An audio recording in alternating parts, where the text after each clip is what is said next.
This is the Rawl of the Dead podcast with your host, Rawl of the Dead.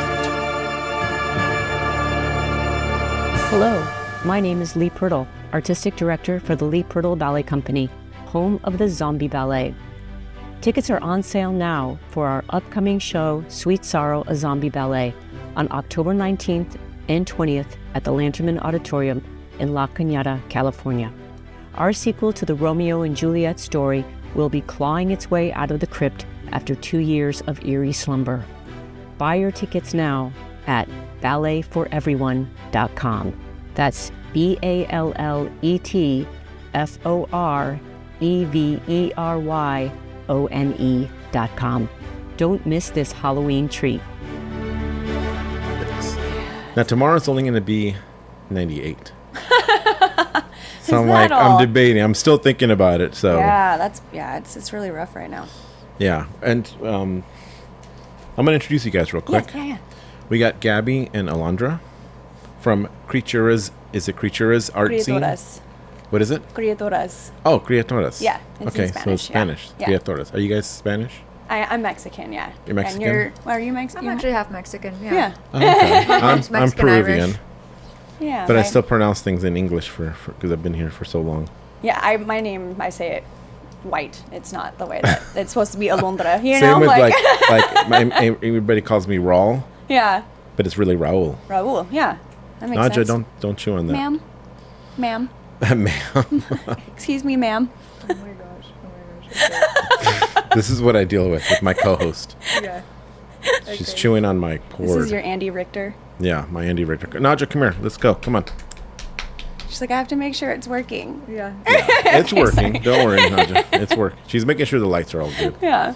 And Okay. you guys, how long have you guys been doing is it a fanzine or is it a magazine? Like, what's I know what a fanzine is, but. It's like an art zine is Okay. what I call it. And this is our third year doing it. Oh, okay. Yeah. So you guys how many issues you guys have out? We have 2 currently out right now, and then the third one will be out at the beginning of October. Oh, okay. So actually, by the time you guys hear the podcast, it'll actually be out already. Yes. Okay, perfect. And so what made you guys want to do this particular magazine? So I feel like I'm kind of known for my like personal creative work, which happens to just kind of be mostly like hot girls and creature makeups. And my old creative partner, her and I were doing like yearly shoots for Halloween. And it was kind of her idea where she was like, why don't we like publish something? Like, let's make a handheld thing that we can like show off to people of like, look what we can do. And I was like, that's a great idea. So I came up with the name Creaturas, which I got from the book Women Who Dance with Wolves, which is like a compilation book of folklore through a bunch of different cultures and things like that. But the author refers to all of the women in the stories as criaturas or creatures. Yeah. And that just like really hit me where I was like, ooh, what? I don't know. I didn't know it at the time, but I was like, this is going to come back around for me. This is going to be something that I use in my art and do something with someday. So when she came up, was like, let's publish it. I was like, oh, what should we name it? And I was like, Criaturas. And that's awesome. kind of where the idea kind of came from. And you do makeup? I do, yes. Okay. And how long have you been doing makeup for? I've been a freelance makeup artist for 14 years. Oh, now. nice. Yeah.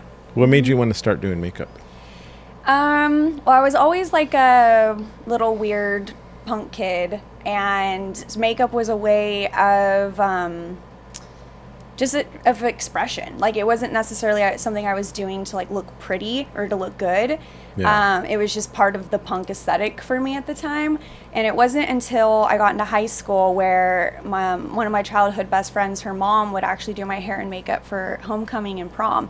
And that was the first time that I ever really saw like the transformational aspect of it, of like, you can take the little tomboy punk kid and make them into like a little princess. Yeah. And I was like, wow, how special. So that, in conjunction with like being a horror fan, then it was like I was, getting high with my guy friends watching House of a Thousand Corpses, and was like, that's so much job. Yeah. Like someone's getting paid to like put blood on Bill Moseley and, you know, all of this kind of things. And so that's kind of where that all came from. And then I discovered the work of Jennifer Corona. And that was the first time I'd ever heard the words freelance makeup artist. And so she really influenced me into getting into this. So freshman year of high school, I knew what I wanted to do. Junior year of high school, I picked out my school, graduated high school, and went straight into makeup school. Which makeup school did you go to? I went to EI. Which that's a good one. Yeah. does not exist anymore. But I've heard of it, though. It was around for a really, really long time. Yeah. It did not survive the pandemic, unfortunately. Oh, but no. I did the year program there, and then as soon as I graduated, I assisted there for about 8 months, and then went full freelance right after that. Okay, so now you're working as a freelance. Yes. Full time. Mm-hmm. And Gabby, what about you? You do mostly the wardrobe, correct? Yeah, so I was invited on to the project to do costume design and styling for the characters. Actually, I have a similar story. I have my cosmetology license and found my love for hair and makeup during pretty much grade school, elementary school. I'd always express myself through my style. So Right. It wasn't like a straight path, like Alondra's, where it was like, I'm going to do this in high school. But I eventually found myself to beauty school, and it was through that education that I really found my love for styling with clothes and not just hair and makeup. So Yeah. I decided to pursue that and move down to Los Angeles. That was about 7 years ago. Where are you originally from? I'm from the Bay Area, Oh, okay. so I moved from San Francisco. And Alondra, let me guess. You're from Los Angeles. Close. I actually grew up in Orange County. Okay. So same, but totally different. But yeah, my pilgrimage was only an hour north as opposed to across states and stuff like that. Yeah. No, because it's sometimes when I meet people, I can kind of tell when they're not from here or when they are from here. And Yeah. So I'm always trying to guess. I'm like, let me see if I'm good at this or not. So Yeah. And then I think Maya had told me, he's like, well, where do you think I'm from? I'm like, I couldn't guess, but I go, I just know you're not from Los Angeles. I don't know why. There's nothing in particular. It's just I think maybe because I've been around the scene for a while, and then when I see new faces, I'm like, oh, like sometimes they've Where'd you just come moved from? here. Yeah. Yeah, And yeah. they're getting involved, and that's kind of how I start to meet people. And then we all met doing a project together with Maya for the werewolf look. Yeah. And that was a fun one. That was a fun one. Yeah. That was great. And you guys who did the makeup for that? I did the makeup for that. You did the makeup? Yeah. And then Alondra did the wardrobe. Gabby did the wardrobe. I'm sorry. Yeah. Gabby did the wardrobe. And I also did some of the haircut, actually. Oh yeah, you did. Yeah, so you were doing hair stuff too. Did you trim the beard? You did. You trimmed up I trimmed some of the beard. beard and stuff like that. A Yeah. little mullet. Yes, that's right. on You the styled wig the that you brought. actual wig. Yeah. That came out really good. Like that That was makeup fun. was That was a amazing. fun one, And yeah. I forgot the guy's name. What was his name? I don't remember. I don't remember. We have to look him up, but he was really good. He was fun. He was a to fun work guy. with. Yeah. The only thing is we lost so much daylight. We lost yes. so much everything. Yeah, Yeah. we lost a lot of It's daylight. hard. Werewolves are hard to just like throw together in a couple hours. Yeah. Like I'm like, even with all the hair we laid, I was like, it's not enough. It's not whatever. Yeah. Werewolves are hard. They're a hard one to just. I wouldn't mind doing another werewolf. I would look. love to do another werewolf. Yeah. And I think there's a werewolf movie coming out. I think. Is there? I think so. I believe you. Yeah, I believe think you. there's a new one coming. I thought I saw the trailer during Beetlejuice, but I think we caught it Okay. halfway in when we came in. Oh, okay. So I think I that's haven't that gone one's and seen coming it. up. I haven't gone and seen Beetlejuice. You haven't seen yet. Beetlejuice yet? Oh, No. okay. Have you, Gabby? No, I'm really going to try to see it though. My friend's already been to like 5 different.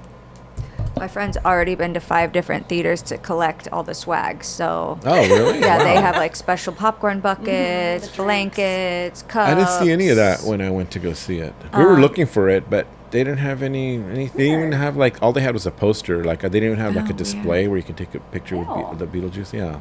I wonder if it like depends on what type of theater. It was an AMC too. Oh, that's like the one. I know, That's supposed to what I'm have saying. everything. It wasn't Okay, like well, then never mind. I a have no mom and idea. pop one. It was just like Yeah. it was an AMC, Oh, so I was well, kind of weird. I was kind of That's surprised. dumb. So going back to Gabby, you moved here 7 years ago. And was it primarily to get into the business of doing makeup and wardrobe? Yeah, it was mainly for styling. I had taken a 7-week intensive styling course prior to taking the move, making the move, and I just had an opportunity to move into my friend's apartment, and I was really just kind of over San Francisco. Yeah. So, and I love San Francisco still, and I know so many of my friends are there, but there just isn't really an industry that I was looking to get into up there. Yeah. So I made the move and instantly started interning, and interned for a good couple of years, actually.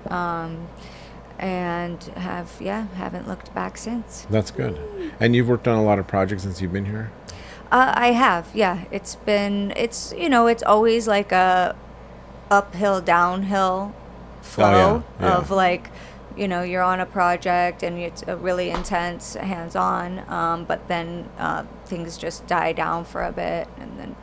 Yeah, especially I was just talking about it on an earlier podcast that this year started off really slow as well. Like almost towards the end of last year, going into this year, usually by March it starts to pick up. But I noticed it didn't pick up at all. And it wasn't until maybe summertime where it was picking up now, because now there's all kinds of spooky projects coming out.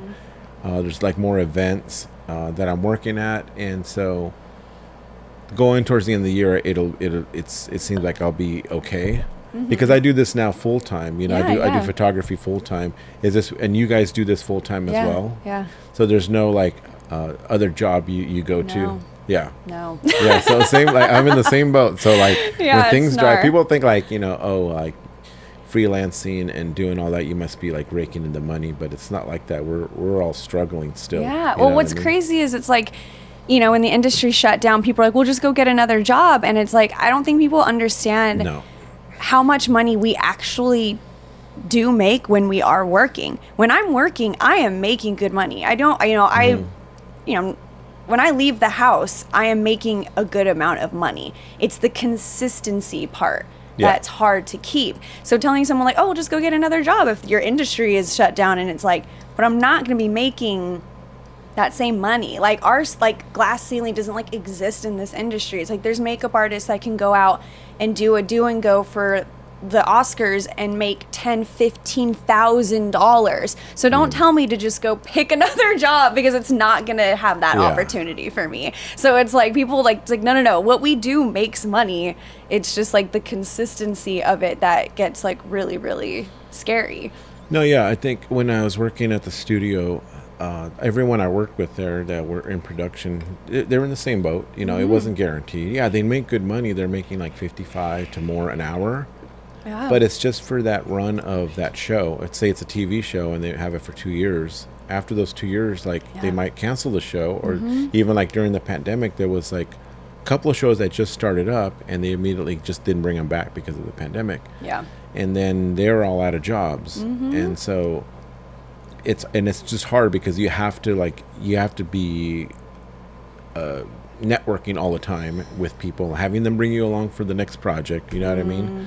And it's a hustle. It is. So it's not for everybody. You know what I mean? It's not for everybody, but it's definitely we all do this because we love doing it, and we love having to do what we like. You know what I mean? And that, for me, it's worth it still. Yeah. I'd rather be a little bit broke and not have to go to a regular everyday job. 100%. Right, Nadja? Well, and even it's with the zine, right? We're at a point where we aren't necessarily making money off of it, but we're willing to invest in it with our own money. I mean, we fundraise. We did an Indiegogo this year. We have our sponsors that help us, which is great. Thank you, Dyad.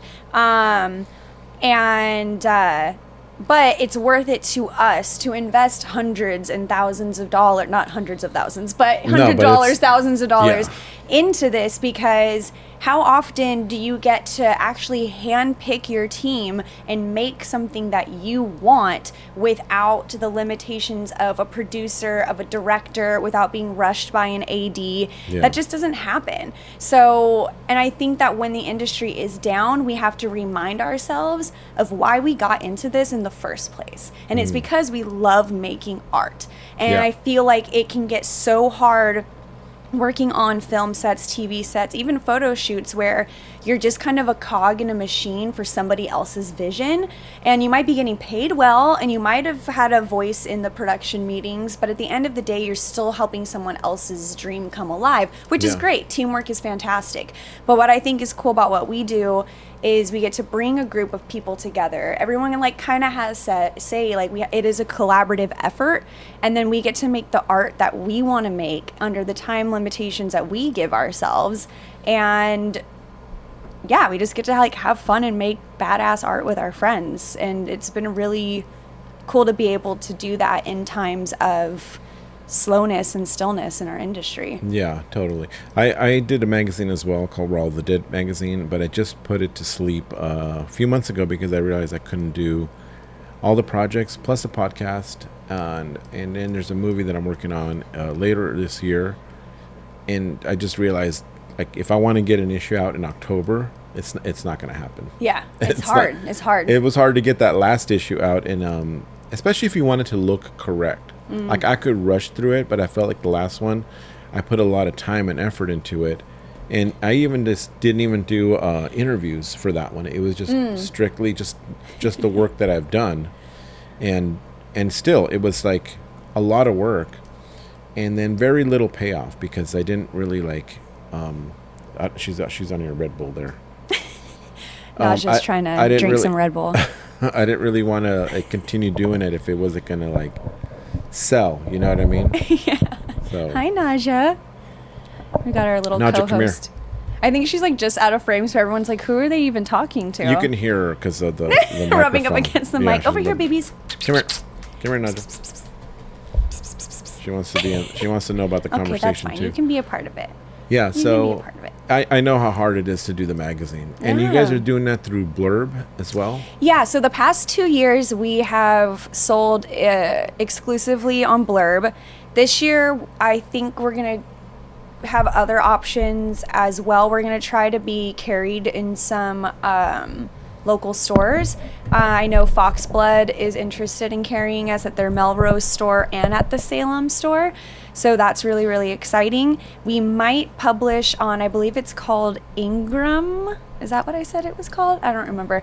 But there's another site that the cost to print is like half of Blurb, because for Blurb it costs like $10 to print something. Yeah, exactly. And then if you want issues, it's great quality. It's great quality. It is. But yeah, we would make a mass order every year, and we'd spend so much money. And I feel like we handed out most of them for free. Yeah. So this year we're gonna get them printed from a printer, and that's how we'll distribute manually to stores. And then the Ingram Press, or whatever it's called, is another print to order website. And on that website, independent bookstores can actually order directly from you through the site to carry in their own stores. And the price per print is like literally half. So you guys did more of that type of homework where I couldn't This do. year I couldn't. yeah. I couldn't dedicate that. Like I was looking for the same thing because I wanted, as much as I like Blurb and I was using it and it was easy to use the template. It was just like I want to get magazines out to people. Yeah. And maybe have them at stores, or even just give them out if I could. But it was not affordable. Like I did the math. What if I order like 100? You have to order 100. It's like, yeah, I think the minimum was 100. It's the best price for the shipping. The Yeah. shipping is so obnoxiously Yeah, it was like high. way too much money. Yeah. And I'm like, I can't.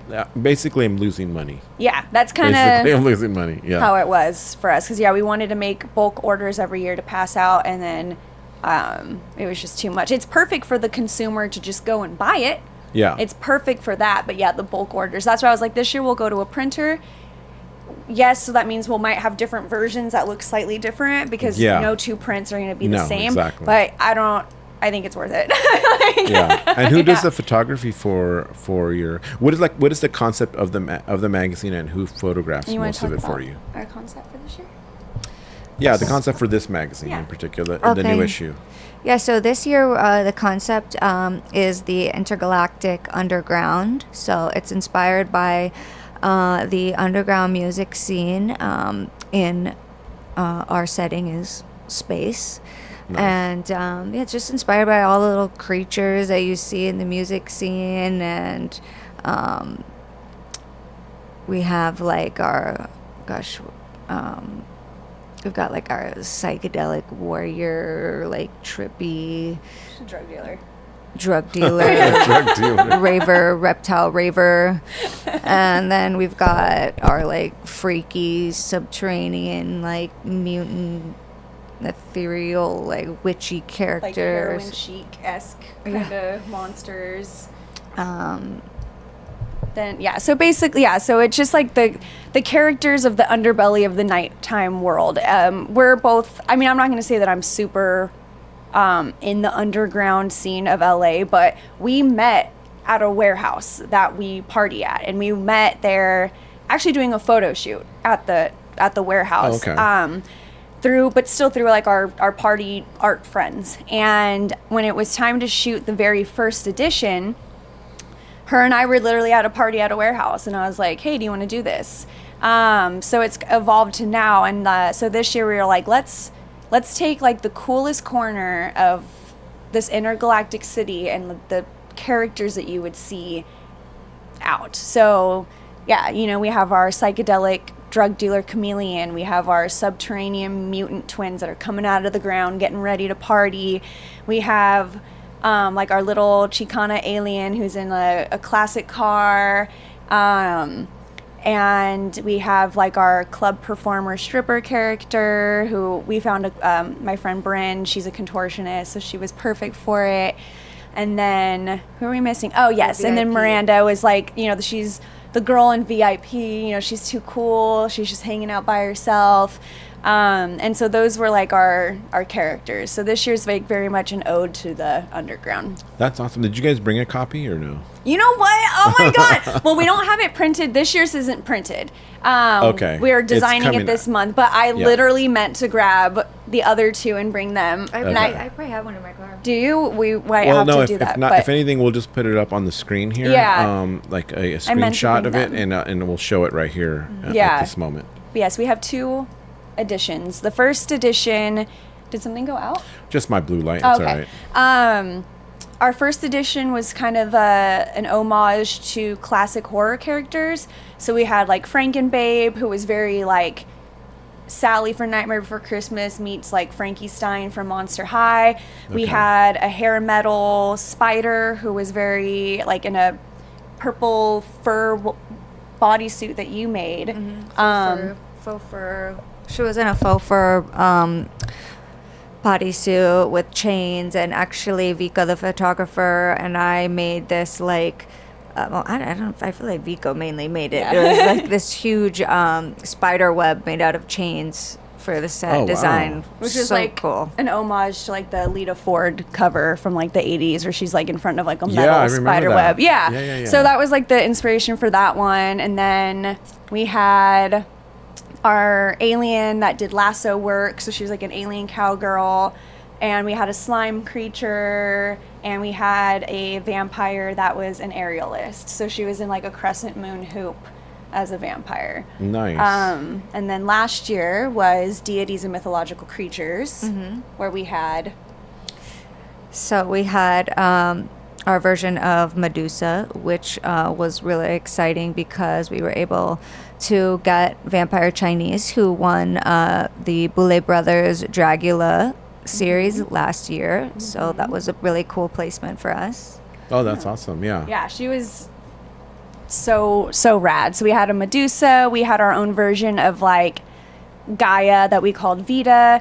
We had Ishel, which is like the Mayan jaguar goddess, and we had Kali, which everyone knows who Kali is. And that was it. Medusa. Well, wait a second. Yamaya. Oh, duh. Yeah, I was like, I'm missing one. Then we had Yamaya, which She's an African deity of water and rivers and things like that. And that was the first time that we let someone else shoot one, because it was always Vico that was shooting all of our shoots. Okay. For this one, we had a guest photographer, Brett Stanley, who I work with all the time. He's an underwater photographer. So we actually got to shoot our mermaid makeup underwater. Now, where was that shot at, and how was it shot? In his pool. In his pool? In his pool. So what does he do? Does he have like some type of special camera, or does he have a special rig that it goes It's a into? housing. It's a case for the It's a camera. case. Gotcha. Yeah, and then he has lights that work underwater. I've always wanted to do that. That's why I was asking. It's so cool. The cases are just so crazy expensive and stuff like that. But yeah, he lights it, the pool, like the stuff that he can do underwater. Like he'll build full on sets, and like if you've never seen his work, check him out. Brett's photos on Instagram. I'll check it out for sure if I'm not following already. Yeah, no, that was really cool to just do something a little different. And yeah, do an underwater shoot. It was That's awesome. It was super, super cool.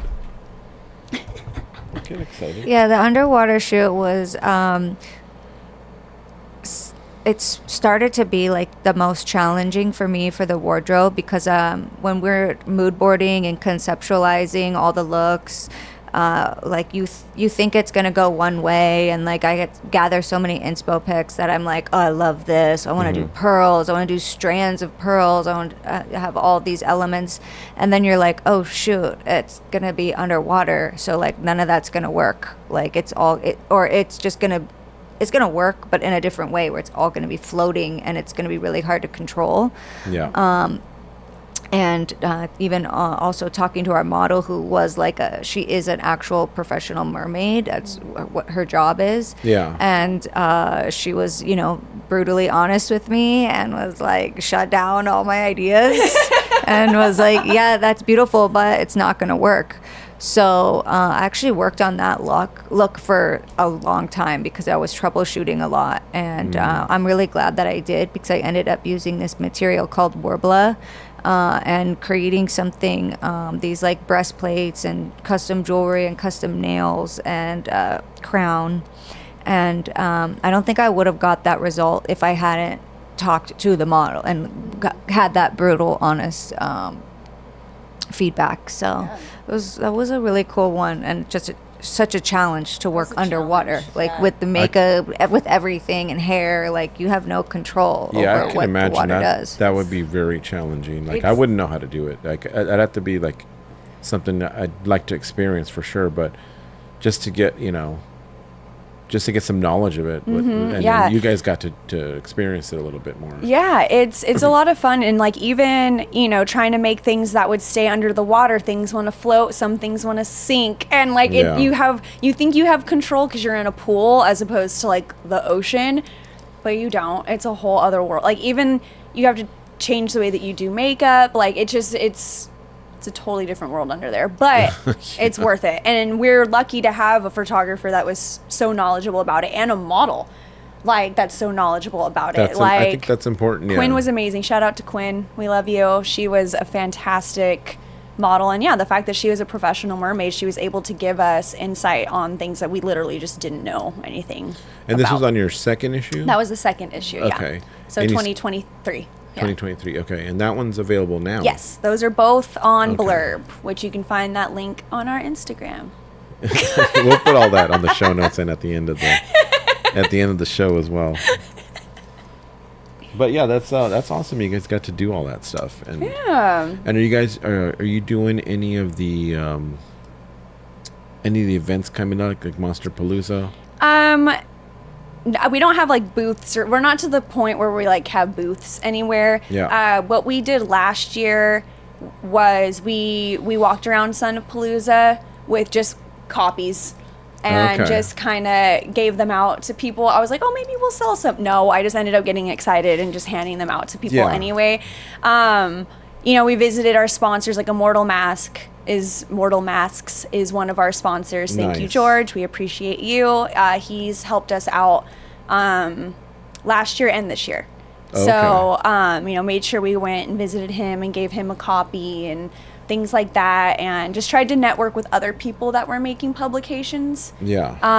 And just trying to get the word out. This year we did go to Midsummer Scream, and we saw you there. Oh, I'm sure you did. I don't And remember. yeah, you're like, I don't know. I saw a million people that weekend. But yeah, the photo op place was super rad. Like, Yeah, good the job. Beetlejuice one, Yeah, yeah. the Beetlejuice. Were Yeah. you guys So there Saturday or Sunday? Sunday. We were there Sunday, Sunday. okay. Like towards the end of the day. So your brain was probably just like fried. I think I remember. No, I think I remember you guys. Well, you let us put our flyers down at your table, so that Yes, was very I remember sweet. that. Yeah, because you guys were low on flyers. I only were had low, I only had a couple. Yeah. So we were handing out flyers instead of like giving out the fully made product. We're like, here's a flyer Yeah. that has all the QR codes and things like that. So yeah, maybe we'll pop into a day of Palooza and just kind of try to do the same thing. But I would like to get into the little markets, like the Witch's Brew and Oh, yeah, stuff like that's- that. Like those are super cute, and I think that would be a good next step for us. Would you guys want to do the magazine, like selling the magazine at a booth, Yeah,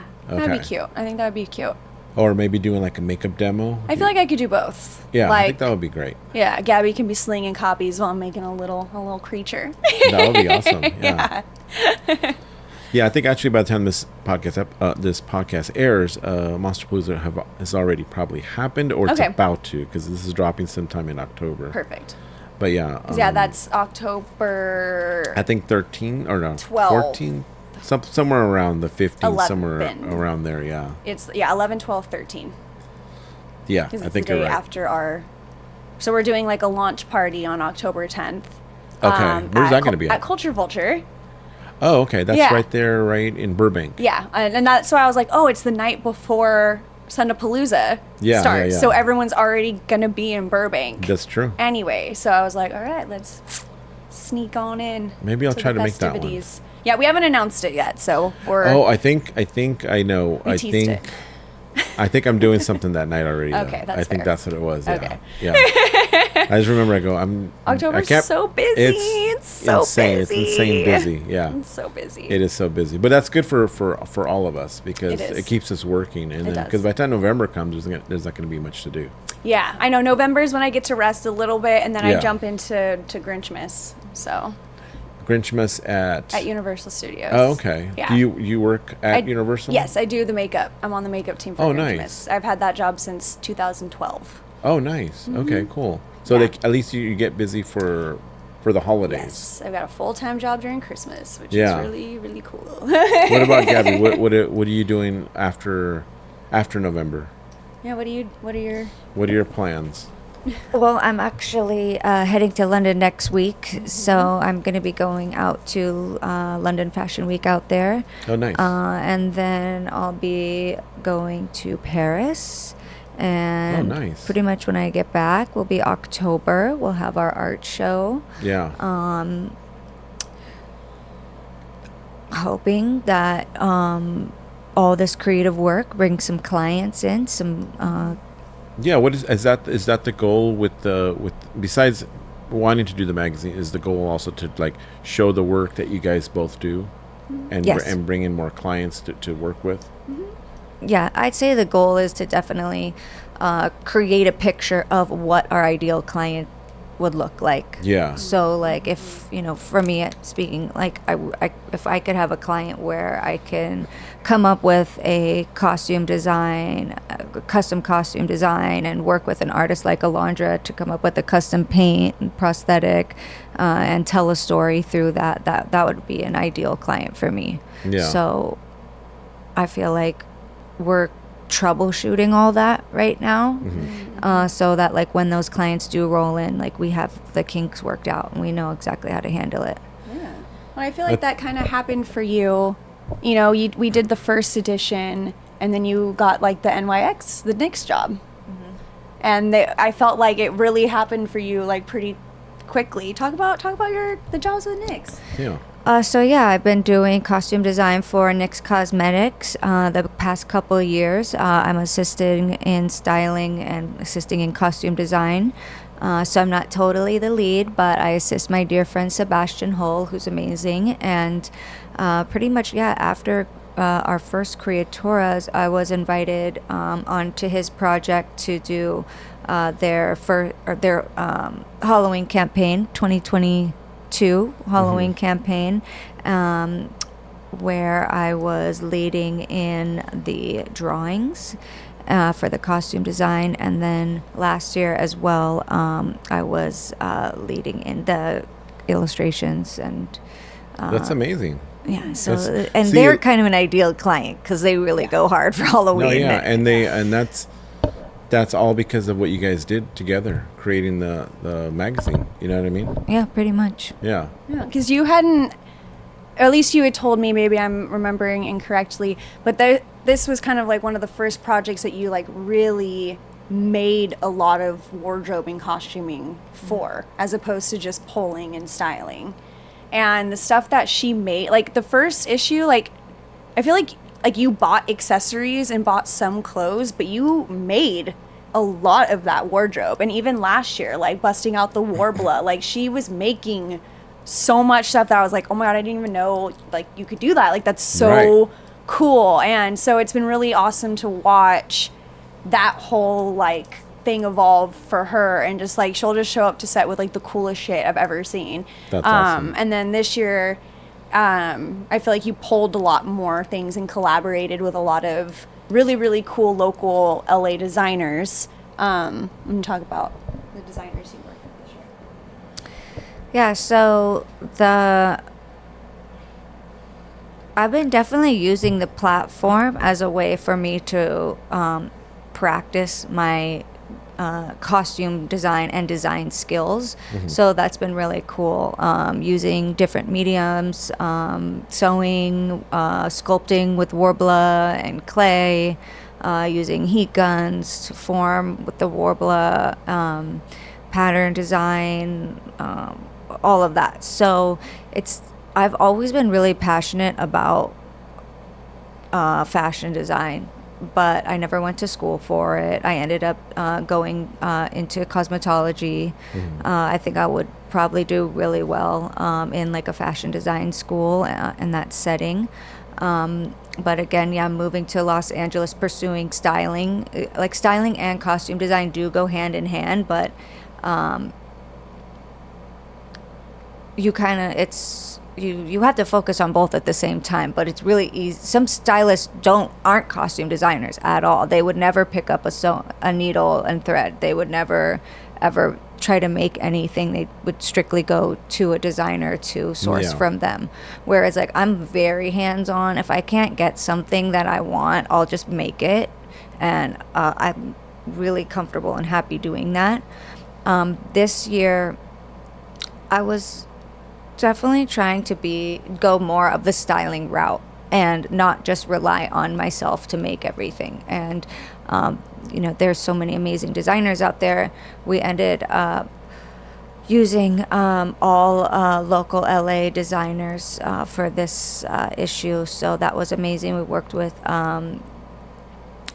this designer named Victor, who works with all leather, and so we had some custom leather pieces made, and he was invited me into his process, so I was also able to make the pieces with him, which felt really awesome. So it's like super gratifying for me.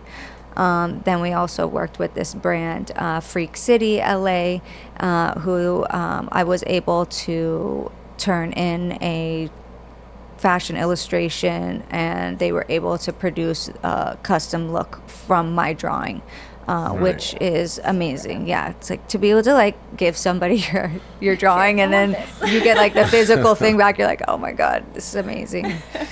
I know. I always like dream of things that I'd like to do, but I don't know who would be able to do it. Like even costumes, makeup, just something of a concept of a theme for a photo shoot. But I'm like, I'd have to get a whole team together.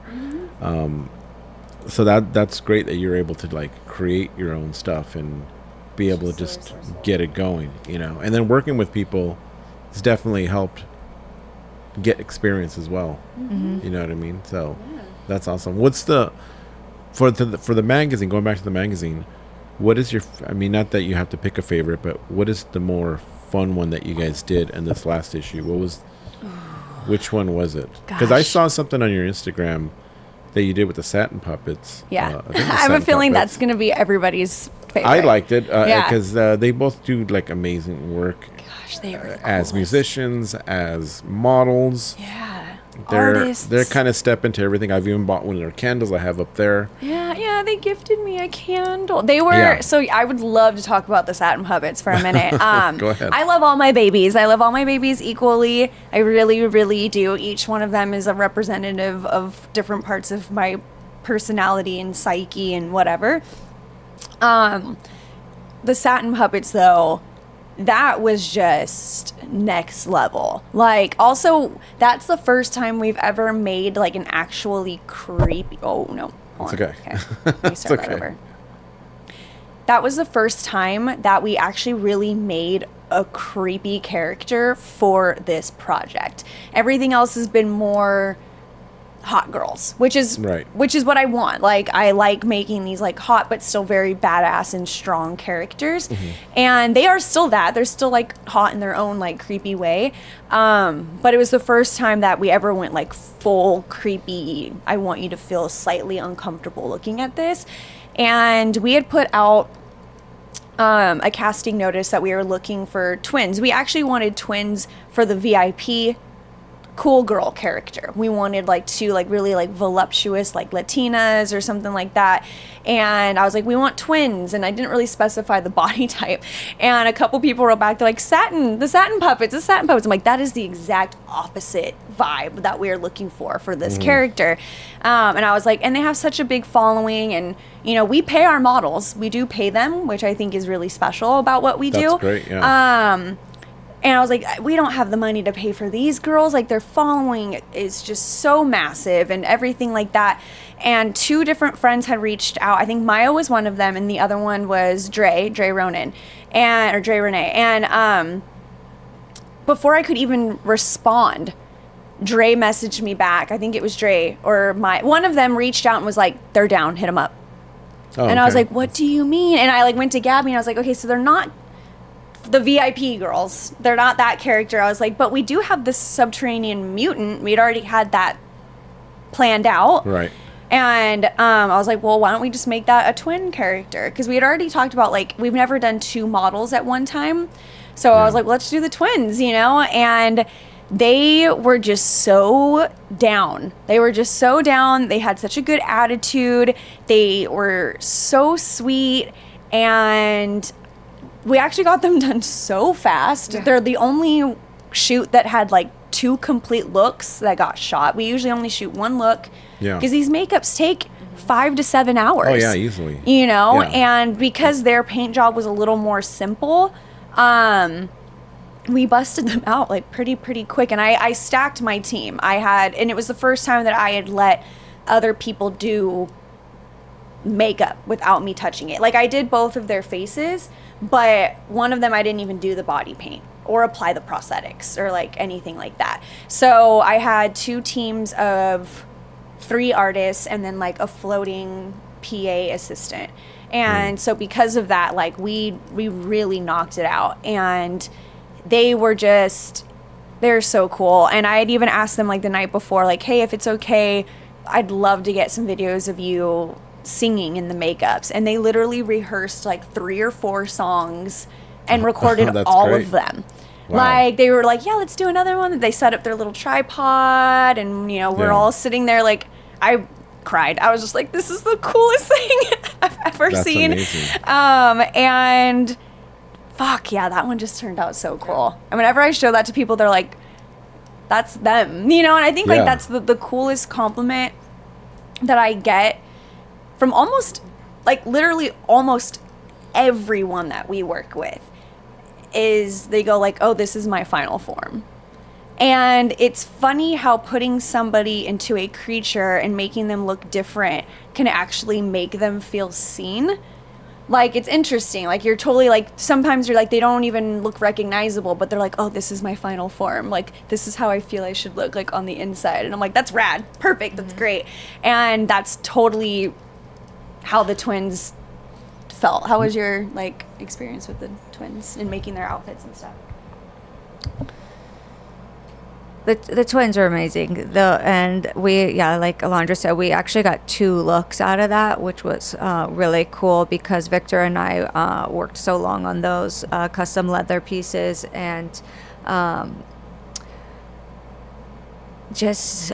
they were just so easy to work with. It was like as soon as they got in front of the backdrop, like I could have easily stepped away. Like I didn't need to look. Usually I'm like really micromanaging everything, and I'm like right there next to everything, like adjusting and touching the things and moving jewelry, and with them I was just like, yeah, this is the most beautiful thing I've ever seen. And my job here is done, and Yulia did such, so you our photographer Yulia was like, yeah, Yulia, sure. So this year, instead of having one photographer shoot 5 concepts, we have 3 photographers that are shooting 5 concepts. So Yulia Sure and Maya Holt, they both shot 2 looks for us, which was really cool. But yeah, Yulia just showed up, and every photo just in monitor, I was like, you don't even have, there's no editing that even needs to be done. I'm like, this is the coolest shit I've ever fucking seen in my life. And her so she shot the twins, and then she shot our like stripper club performer character, which she knew Bryn, the model. So it was cool. It's cool when like everyone's kind of worked together. Like even though we all have not worked together as one entity, the fact that, you know, Maya had worked with Carlita, who was one of our models, and Yulia had worked with Bryn, and, you know, Danielle had worked with Miranda. Like and, you know, Maya had worked with Luna. Like there was just, everyone had kind of worked with each other in other places. Yeah. So that when it all came together, it was just pretty seamless. Like, yeah, because once you work with somebody, you kind of have understanding how they work. Yeah. And then there's that kind of like a positive vibe to the whole thing, where nobody's bringing any negativity to it. So it's a very like positive vibe coming into, because you're all being creative, and you all know what you can do.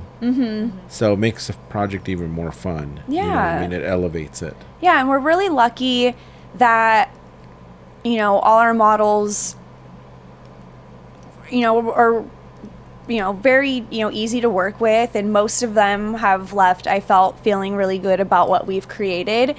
And that's why, like, I'm always like, oh, let's just hire people that we know, you know, so that, like, that way I know I can work with them or whatever. But this year we kind of pushed outside of that, you know, and with the puppets, with the Zen Muppets, with the twins, you know, there's always that kind of scared of like, oh, I don't know them, you know, whatever. But other people had worked with them, and so they're like, they're totally cool, because Maya's worked with them too. Oh yeah, I so know. It's just like such a small little community, and you know, and that's like a big reason why we pay models too, is like these days they're long, the makeup takes a long time, and you're just being kind of poked and prodded at for hours, and then you go and model for a couple hours, and then your removal can easily take, you know, 45 minutes to an hour. And the very first year that we did it, we didn't pay our models because, you know, it was the first year. We didn't really, you know. So what I did was I kind of created the characters around my friends and what they do. So it was kind of more worth it, if you will, for them, where it's like, hey, you're an aerial artist, have you ever had effects makeup on you, and then your picture taken on a hoop, you know, like, no, probably not. You know, my friend that does lasso stuff, she's an agency represented model, she's not getting to do cool stylized stuff like that very often. So I'm like, let me throw some prosthetics on you. Slime creature, she loves slime, so I was like, hey, I will pay to make a slime pool in your garage if you do this for me. Like, so, but watching kind of like the light leave your friend's eyes at like hour 6, you're just like, fuck, like you're doing such a good job, and like we're almost done, I swear. So the second year I was like, we gotta pay these girls. Like we, you know, so that was the second year was the first time that we fundraised, and we were able to, you know, raise enough to pay our models like a small day rate. But it's just, you know, something that shows that we appreciate them being there. And also, like, I need to make sure that these people show up. You know, there's nothing worse than investing hundreds of your own dollars and then someone doesn't show up because the night before they got booked on paid work. You know, like that would And you break my have heart. to understand that too. And you yeah, have to understand that. You can't be mad at that person. You can't be mad at it. So that's why I was like, even if it's not what they are worth, at least it's something, Yeah. So I think that's special. I think a lot of big shoots, like, it is a great opportunity, and I do trade shoots all the time, but I think even just throwing someone a little bit of money just shows like a really big level of respect that you don't always see a lot in these more stylized types of shoots. Yeah, no, totally. I totally get that too, and I wish I could. I should probably try to do what you guys do. Maybe like do like an Indiegogo to raise funds for projects that I'm working on. Because there is a project I'm working on. It's a zombie movie for myself that I want to do, and I should probably like get some money going for this. I can pay people for that, like for the talent, because the makeup artist that's going to work with me on it, I like to throw him something as well for doing the zombie makeup for me. But no, that's a good idea. Yeah, that's something I never thought of, because you're right. And you probably had this happen to you guys many times where people just cancel or don't show up, and you might have an assistant there, or you might have like all your gear set up already, and then when they don't show up, and it's only happened to me a couple of times. It doesn't happen very often. Sometimes they'll cancel like maybe a couple of days before, or the day of, but never really at the shoot. You know what I mean? That's happened maybe once or twice. And that's where it's like, okay, well, there's nothing I can do about it, because I wasn't paying them. You know what I mean? I can't. It's rough. Yeah, so I totally get the no-shows, but when they're getting other gigs, I tell them, and I have to do the same thing. Sometimes I can't do the collaborations because I'm getting paid to do something else. I can't do this project where I would love to be. Like, I got asked to be invited over the weekend for a kitten rescue thing, which I don't mind doing for free. You know what I mean? They said it's volunteer, everybody's volunteering. I go, and they need a video for it. I go, I would love to do it if you guys give me a heads up. But I was already way in Laguna Beach, deep down in there. I wasn't going to be able to make it to Long Beach at the same time, because it was around the same time that I was going to be doing the shoot. So I'm like I can't just cancel that and go do something for free. Even though as much as I would love it, because as you can see, I love the cats and dogs. People think I just love cats, but I love dogs as well. I just can't have a dog in the apartment, but but that's totally understandable with the people can't make it. So that's good that you guys are paying people. I think that goes a long way. We're trying, because it's hard, and also like we're both like big believers in the barter system. So if it's like, hey, even though we're paying you, if they were to hit me up and be like, hey, can you do something for me for free, I'd be like, absolutely. And I think like the barter system is gonna save us. Like, this tattoo was a barter. Like, the tattoo artist was gonna be in town and didn't have the budget to pay for hair and makeup, so I was like, well, are you bringing your machine down? If you're bringing your machine down, let's trade for a tattoo, And so I did her hair and makeup one night, and then came back the next day and she gave me a tattoo. So I'm like, even if you don't have the money, as long as you have like something to offer, which all of us have something to offer. Yeah. So it's like, don't be afraid of the barter system. It's really cool. No, totally. Yeah. So the makeup you did for the satin puppets, that was all you? The what? The makeup you did for the satin puppets, is that all you? So I did their faces. Okay. But I didn't. Okay. Well, let me start this over. I had 2 teams of 3 artists. Okay. One of them, I did the prosthetic application. The other one, Roman. Oh my God. Say that over again. Zoe Roman did the prosthetics on the other face. Then I did the body paint on one of them with like my other 2 assistants, and then Zoe led the body paint for her model. And then after all of that was done, I sat them down and I did like the beauty makeup, if you want to call it that, and did the beauty. I wish I remembered which was which. I think I had the blue haired, which is Julia.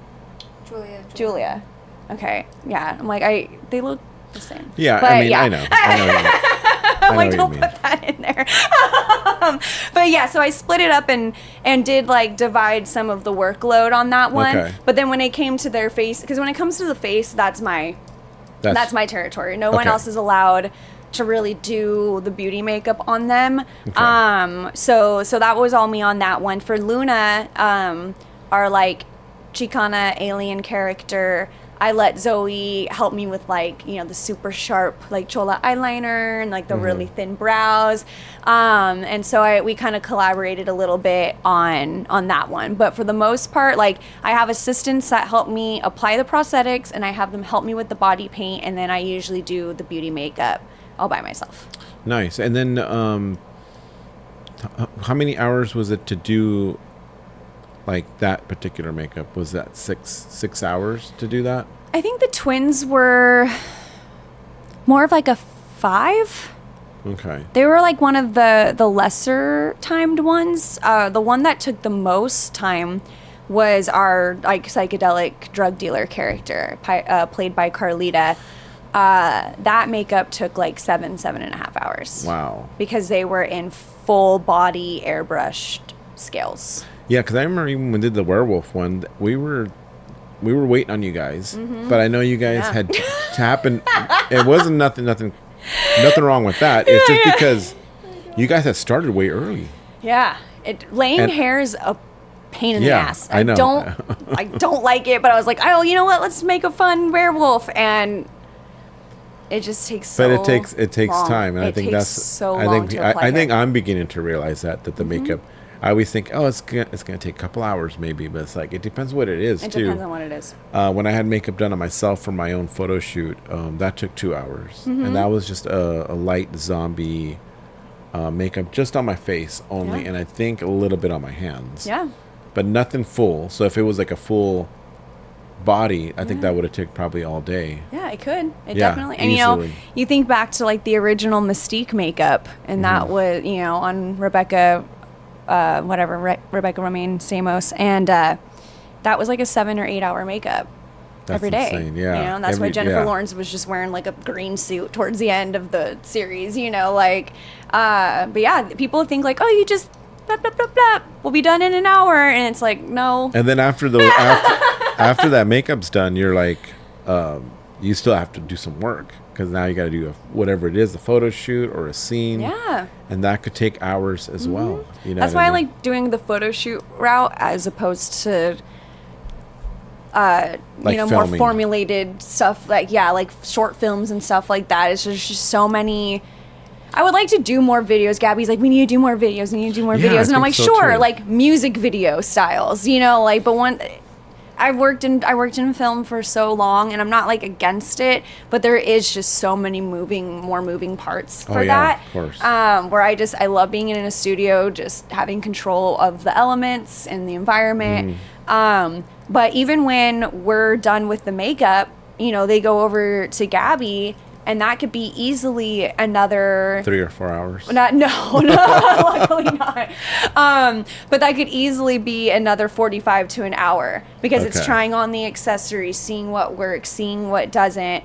Yeah. So, you know, we've started doing fittings with Gabby before we start the makeup. That way, like, we know how much body to cover, what's being covered by wardrobe. So then when I'm done, I can just send them to her. Now we know that, like, I'm not going to most likely have to do makeup touch-ups because this whole part's showing. Like, we know that because they did their fitting before sitting in the chair. But there's still usually tons of accessories. Like, she really excels at the little details with the accessories. And so that definitely takes time, too. And then if we have nails, then we always have wigs.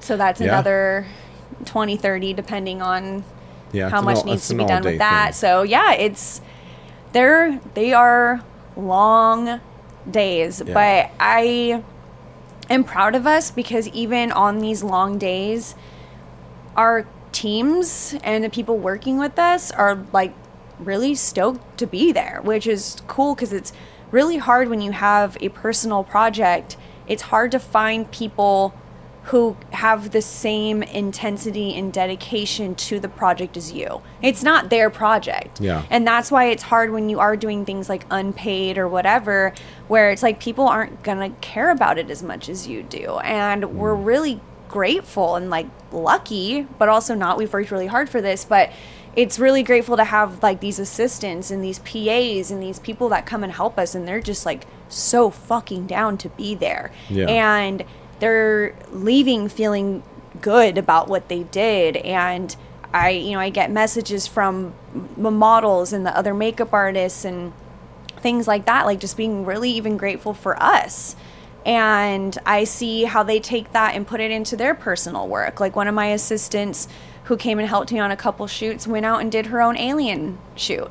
And I nice. and when I commented on it, she was like, you gave me the confidence to finally do this for myself. That's amazing. And I think, obviously I want to sell copies of this and I want to make money off of it, but just that kind of comment alone is like, this is why we fucking do this. Like, that is so cool to me. Like, that is so fucking Yeah, because rewarding. you're inspiring somebody to do something creative. Yeah, And to make art. That's what we're trying to do. We're trying to be artists. Yeah. That's exactly why I do the podcast too, is because I want to talk to creators. I want to have people get inspired by all your guys' stories. To go out and create your own thing, and don't be afraid. You know what I mean? Because we're all starting off. We all start off with nothing. Yeah. Everyone. Everyone has started off with nothing, but we made it into something. Yeah. I didn't have Rawl of the Dead for a long time. You know what I mean? It was just an Instagram name, and then it became a business. And now it's like, it's full going now. Where now I have the podcast and working on little small films. It's all because of I just started doing it. I just wanted to start doing something creative, and it's same with you guys. You know, what I mean? It's led to all this. And and I didn't just wake up one day and feel inspired to make my own art. It was because I was invited to do personal projects with other makeup artists. My friend Mara Rouse, who's a very, very talented makeup artist, she would ask me to model for her. And she was one of the first people that I ever modeled for, which is now a thing that I like to do, and she would do these creature makeups or these effects makeups on me.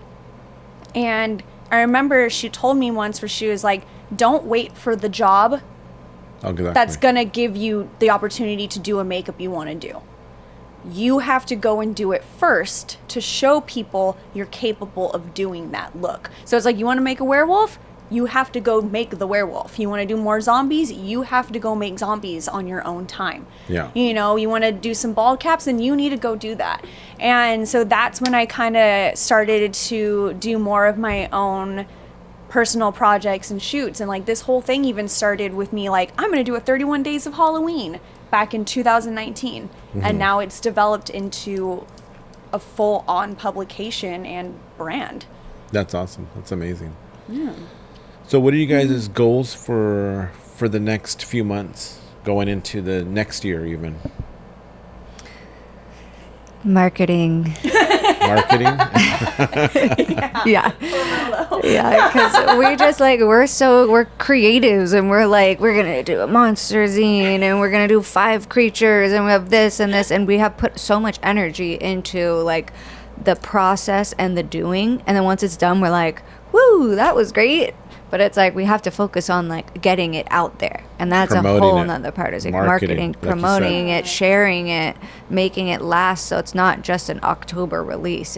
And that's Exactly. another thing we were talking about is like maybe we continue to do this throughout the year instead of just waiting till like one section of the year to do it. So like maybe we do one of these once every 1 to 2 months and space it out, so that maybe at the end of the year it's like we could put it into a collection instead of going like super focused all in like 2 months, because we do all this in 2 months and it's just like it can be really That's intense. That's a lot of work. I shoot, Wow. And then is it just you two guys doing the magazine? You guys are both Yeah. put the magazine together? Yeah. So in the past years, it was Vico, our photographer, that mainly put it all together and like threw it up on the blurb with like a little help from Gabby's partner, Adam. Adam's been like a nice little like resource to use where, he's published things, he does graphic design and things like that. So he's been like a nice little helper along the way, and I feel like we're gonna need him a lot this year. But this is the first year that her and I are actually gonna be putting the actual zine together. Oh, okay. Yeah, so which is exciting. But yeah, the marketing thing, it's like that people go to school for that. You know, that's a whole other level of expertise. And yeah, like I'm just an artist. Yeah. Like, Well, that's but the in same today's here. age, you can't just be an artist. I'm You just have a to be photographer, everything. but now I'm like a content creator, Yeah. a podcaster, a marketer, a business person. Yeah. You know, I have to do the taxes, contracts. You have to understand all these other things. You know what I mean? Which I don't It's mind so much. doing, but I really just like to get back into doing fun things. Right? And Yeah. and so sometimes when there's too many things going on, I sort of refocus myself, and I go, I just want to get back into doing something that I want to do. Yeah. You know, that's when I reach out to people. I was like, hey, you want to work on something together where we can do this just for fun? You know what I mean? Just because I want to be able to do it. And then, we'll put it out there. And then, of course, I'll still work on other projects as well. But yeah, it's just fun to get back to basics and doing creative things and not worry about marketing. And Yeah. that's a whole other issue. Yeah. Yeah, but we definitely have to, because it's like, we did fundraise this year, but we still, Even for how learning much how we to- raised was still only a fraction, a sixth of what we ended up spending, you know what I mean? So we definitely have to really push this year's edition to just make our money back before we even make Yeah. a profit. But like my goal with this, I mean, like long term even, I would love if someone like hired Creaturas. It's like it could be its own brand where it's like, okay, you hire us and I'll handle the makeup and making a team. She'll handle the wardrobe and the styling. And then we have a catalog of models and people that we can reach out to. the mic. Oh, yeah. I was like, is Naja on the couch?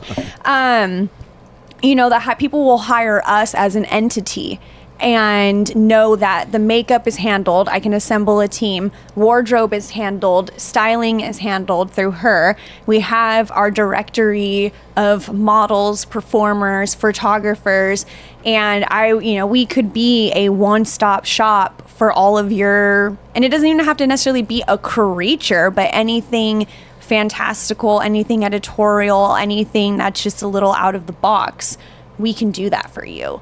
And I am really excited to see how it's all gonna evolve. Someday I want to be doing this. I want to have a Creaturas podcast where I do the same thing. Like, let me just interview all of my cool friends that are doing cool shit, because you're right, it's inspiring. We all have something to offer. We all have a really unique story as to how we got here, and I feel that the only way to go up is to like do it together as a community, and like everything is just so much better when you can just bring like all the homies up with you at the same time. So Oh, yeah. I'm really excited for all I that. agree with that, because I think everyone helping each other everyone has a creative thing that they like doing, and I think bringing everybody together and then also sharing knowledge and sharing like techniques is also important, because it's like you said, it's a small market, a small niche of people that we all kind of know each other at this point. Yeah. So it's just best just to like everyone work together and everyone play nice, because I've run into people where they're the opposite of that. They don't want to teach you. They're a little bit more mean to you. You know what I mean? Gatekeepers. And people that are just like out for themselves or whatever, and it's like, that's not what I'm about. What I mean? And it's so alive in this industry, and it's successful. You will become very successful if you don't care about others. Exactly, because you're doing your own thing anyways. Yeah. You know what I mean? You guys are doing something unique with this magazine. Because like I said, I don't know anybody that's doing that. You know what I mean? I think that's great. You guys are doing a theme, which is different for me. It's like, damn, that's really cool. I think that's awesome. Yeah, I think the only other kind of Halloween, and I mean, we release it during Halloween, but I wouldn't necessarily, we could release this in June and it would still be relevant. But the only other little like indie publication that I see like this is Peekaboo, Ashlita's thing. Yeah, I have a copy right there. Yeah, I bought the first year. I don't think I bought last year's. I need to though. It's amazing. And that's cool, and it's totally different than what we do. Like she still has like her creature makeups, and they're naked, which is so cool. Like I love that there's like a nudity element to it.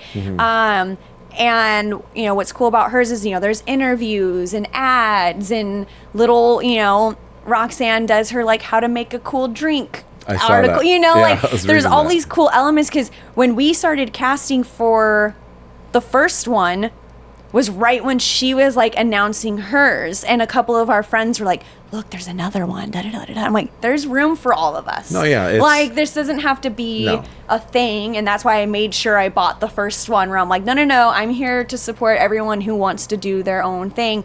And I was like, oh, this is so different. Like it's in the same world, but it's still so different. So shout out to them for making something Yeah. super cool too. Like I think it's rad. I'll show you another magazine that I bought at Monsterpalooza, and because I just love the look of it, and he had the cover of Ghost, the band Ghost, and Oh, okay. Tobias on the cover, and it's a self-made magazine as well. Really? Okay. Yeah, and I think one of the reasons I bought it too, I think, well, maybe I found out about it after, but in the back page, it shows you an ad of where it got printed at. Oh wow. So I was like, oh, that's a cool. I'm glad I bought it because now I can do this to my magazine and get copies. Smart. But I That's never. really I think I smart. reached out to them, but then that's when I was like, I don't know if I can continue doing this magazine or not. Yeah. But it was something that I was looking for, like to put into stores. Is that something you guys want to do? Maybe like have it available at a store. I would love that. Right? And that's just like the next legwork to do is reaching out to these smaller stores. I mean, we're going to be in, I mean, this is going to be shown later, but today we are going to Culture Vulture to talk about the launch party, which is only a couple doors down from Dark Delicacies. Yeah. You know, so it's like maybe we'll pop in there and see like, hey, what do we got to do to be in here? You know? Yeah. A friend of mine, Scott, who is a writer for Rue Morgue, he actually came to our very last shoot and did little interviews with us and took pictures. So that will actually be our first kind of write-up for the zine. And he even sent me some independent bookstores in Chicago where he's from. Where he was like, here, Okay. reach out to these places. So we have names of places. I just haven't like really reached out to them yet because also it's like, it's not done. So I wouldn't even know Yeah. how to price it, you know, and be like, do you want to buy it? And they're like, well, how much is it? Well, I don't know. I haven't made it yet. So Yeah. that is definitely like the next steps. But it's a world that I am completely unfamiliar with. Same here. So like, have you ever gotten something sold in a store? Ever? That's so dramatic. That was amazing. No. Yeah, no. So dramatic. No, well, Adam and I were working on Open Color magazine, and that was published through Issue. And so with that platform, you buy it off of Issue, and then it's print on demand. So okay. ideally, we would have liked to have it in stores, but it's just, just having that printing costs and not having any kind of investment. It's just not really doable. And you know, what are they, I don't want to say, it's like people say, oh, what, print is dead. Like it kind of is like I don't remember the last time I actually bought a magazine. A lot of people just, everything's so digital. Yeah, Yeah, I I know, know. that's It's a what- specialty. Like the That's- last magazine I physically purchased was a People magazine because it was all about Beyonce's Renaissance tour. So like it was like a Okay. special edition of People magazine. What did you do? I'm just kidding. And that's why I think the print to order platform is kind of the only sustainable way to do this. Yeah. And that's what's cool about the Ingram Press or whatever it was that I found, because there is an option for stores to buy bulk from that site through you. So the site is still printing them, but a, you know, random ass bookstore in Iowa could be like, oh, this is cool. I have a little niche following of weirdos that come into my bookstore. Let Yeah. me buy 10. And then they can. So I think that there are websites that are closing the gap between printer and consumer, Yeah. which is cool because we were scared of that, where I'm like, I'm not going to go print 200 copies of this thing Yeah. and not sell it. Also, I know I'm not going to go to the post office every Monday and mail out copies. Yeah. I do not want to be responsible for that end of this, or I'm going to ruin the whole brand. Like, I just know that about myself. Like, I'm Yeah. not, that's not something I'm going to do. So I wanted to make sure we didn't do that. I wanted to make sure that we weren't spending too much money up front, because we're already spending so much money making the thing. Yeah. So these print to order sites are really great. And I don't know if people really realize that those exist, where it's like, you can make your own book. Yeah. And just throw, I mean, you can do that with Amazon, but like, you know, you can throw anything up on there and sell it. And they'll print it for you. Yeah, so, I made a book as well. Yeah, so it's like, you can do Yeah. those things, and I don't think people realize that. Like, I explain it where it's like, you know, when you put a t-shirt design up on Redbubble, you know, and then you can just buy that shirt. And so it's like, it's cool that there is that for like printing things. Yeah. Yeah, and then also getting them in bulk. That's kind of what I wanted to do too, just to have them at stores. But like, yeah, I just could not find, like I said, a reputable printing company where, no matter what, it was going to cost me hundreds of, if not a couple of $1,000s, just to have it printed. You know what I mean? Because the print to order works for me, but also I think people like seeing the magazine. And if I were to actually touch it and look through it, there's a 50% chance I'll probably buy it. Yeah. You know, and that's Yeah. the challenge as well. That is the challenge. Because when you're doing it digital and telling people go to this link or whatever, you don't really get that feel. And that's the You challenge don't. of it. And that's what I found out as well. It was like, Yeah. it's hard. hard. It's hard. It's hard because people would be like, oh, is it available in a digital version? And I'm like, no. No. Like, on Blurb, you can sell digital versions of your publications. But I was like, Yeah. that defeats the whole fucking purpose of what we're trying Yeah. to do, which is to have printable, tangible art for you to enjoy. I was asked if the you want to same just look thing. at pictures, just go look at my Instagram. You know Yeah. what I mean? Like, if you want to just see pictures of my work, go look at that. Like, No, and also you're gonna buy it for $5, scroll through it once, and never look at it again. Also, when you see the pictures that the work that you guys are doing, it's way different seeing it in a print form than Yeah. on this little phone. yeah, it doesn't do it justice, and then it's like, what are we exactly. doing this for then? Yeah. You're just gonna look at it on a phone. Exactly. But yeah, so having it, and we're even probably gonna make it bigger this year. In the past years, it's been like the small, you know, like a zine. How many like- pages? How many pages is it? Oh gosh, I This mean, new one. This year will probably be more pages. I think we're gonna have more photos per look than in the past. In the past, we've always done 5 photos. Okay. 5 photos, 5 characters with like an opening page and then credits and thank yous. So, you know, we're looking at whatever that is, a little under 30 pages.